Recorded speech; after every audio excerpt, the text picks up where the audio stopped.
2026 buraxılış imtahanında mətn suallarını necə gözləyirik və mətnlərdə nələrə daha çox fikir verməliyik? Videomuzun mövzusu budur. Səhifəmizi izləyin. Bismillah getdik. Buyurun müəllimə. Artıq bilirik ki, abituriyent jurnallarımız çıxdı və abituriyent jurnallarında verilmiş mətnlərə əsasən biz deyə bilərik ki, bizə mətnlərdə hansı tipli suallar düşə biləcək. Öncəliklə onu deyək ki, modeldə bizə bu tipli suallar təqdim olunubsa, rahat olun. Yəni, işlədiyiniz mətnlərdən çox da çətin mətnlər sizi gözləmir. Elə işlədiyiniz mətnlər tipli mətnlər sizi gözləyir və daha çox hansı suallara fikir verin. Doğru, yanlış, ehtimal tipli suallarda diqqətli olun. Xüsusən ehtimalı mətnin içərisindən axtarın. Güman ki, ehtimal ki, tipli suallarda. Daha sonra mətnin tərkib hissələri. %100 hər il düşdüyü kimi bu il mətnin tərkib hissələrindən də deməli sualımız var. Səbəb nəticə sualları ilə aranızı yaxşı eləyin. Səbəb nəticə sualları hər il düşür. Sonra abituriyentlərimiz bəzən atalar sözləri verilir, hikmətli sözlər verilir ki, bunu mətnlə əlaqələndirmək tipli suallarda çətinlik çəkirlər. Çalışın elə suallarla aranızı yaxşı eləyin. O tipli suallar düşəcək.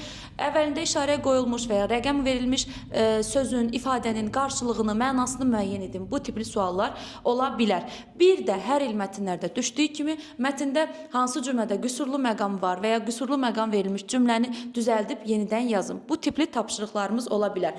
Və ən əsas üslublar olmazsa olmazımız. Hər iki mətndə də üslub suallarını gözləyin.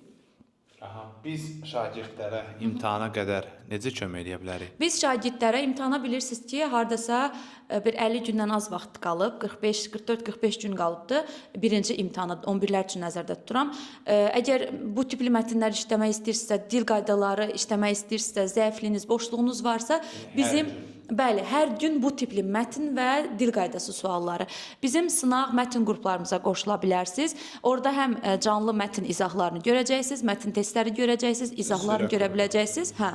Eyni zamanda dil qaydaları, sualları, izahlarını görə biləcəksiniz. Başa düşmədiyiniz məqamda soruşacaqsınız, izah eləyəcəyik. Belə. Qrupa qoşulmaq üçün 055 597 01 51 nömrəsinə yazıb qruplarımıza qoşula bilərsiniz.